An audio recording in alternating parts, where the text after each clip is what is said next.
ঐক্যমত কমিশন অনেক কাজ করেছেন, চেষ্টা করেছেন, একটা কাজ করেন নাই, ঐক্যমত সৃষ্টি করে নাই।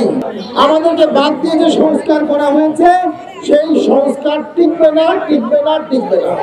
জাতীয় পার্টিকে ছাড়া কোনো ভোট বাংলাদেশে হবে না, হবে না, হবে না। এটা ক্ষমতার বিকেন্দ্রীকরণের আমল, যে আমলে মানুষকে ক্ষমতায়ন করা হয়েছে, লোকাল গভর্নমেন্টকে স্ট্রেংথেন করা হয়েছে, উপজেলা পরিষদ করা হয়েছে, 13টি মহকুমাকে 64টি জেলায় পরিণত করা হয়েছে।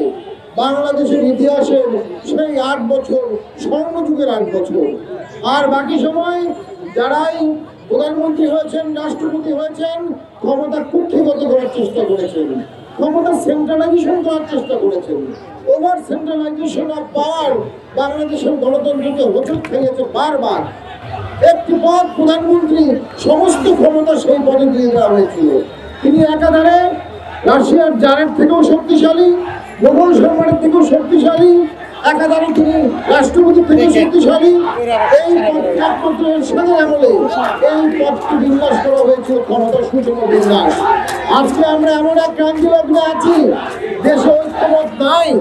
বিগত নির্বাচনের ফলাফলগুলো দেখা যায় যে 50% অধিক ফলাফল যাদের ছিল সে দলগুলোকে বাদ দিয়ে ভোটের প্রক্রিয়া করা হচ্ছে, সে দলগুলোকে বাদ দিয়ে ঐক্য প্রক্রিয়া করা হয়েছে। ঐক্যমত কমিশন অনেক কাজ করেছেন, চেষ্টা করেছেন, একটা কাজ করেন নাই, ঐক্যমত সৃষ্টি করে নাই। ওই কমিশন অনেক কমিশনে পরিণত হয়েছে। ওই কমিশনের ভিত্তিতে যা হচ্ছে সবকিছু বিভাজন তন্ত্রের সূচনা করছে। জাতি দুই ভাগ হয়ে যাচ্ছে, দেশ দুই ভাগ হয়ে যাচ্ছে, একটা মধ্যে গৃহযুদ্ধ হতে পারে। আমরা শঙ্কিত, আমরা উদ্বেলিত, আমরা দুঃখিত। জাতীয় পার্টির সমস্ত গণতান্ত্রিক আন্দোলনে বুক চিতিয়ে জনগণের পাশে ছিল। আজকের এই ট্রানজিশনে জাতীয় পার্টির পরামর্শ নেওয়া উচিত ছিল। আজকের এই ট্রানজিশনে জিএম কাদেরের পরামর্শ নেওয়া উচিত ছিল। আমাদেরকে বাদ দিয়ে যে সংস্কার করা হয়েছে সেই সংস্কার টিকবে না, টিকবে না, টিকবে না। জাতীয় পার্টিকে ছাড়া কোনো ভোট বাংলাদেশে হবে না, হবে না, হবে না। এবং কোনো ভোট যদি হয়েও থাকে সেই সরকার ক্ষণস্থায়ী হবে, দেশ বন্ধুর হবে, দেশের স্বাধীনতা, সার্বভৌমত্ব, বর্ডার, নাগরিকের অধিকার সবকিছু ক্ষুণ্ণ হবে। এর থেকে পরিত্রাণের একটাই উপায়, সকলকে নিয়ে ভোটে অংশগ্রহণ করতে হবে, অংশগ্রহণ করে ভোট। আর এই সরকার কিছু দলের সরকার হয়ে গেছে।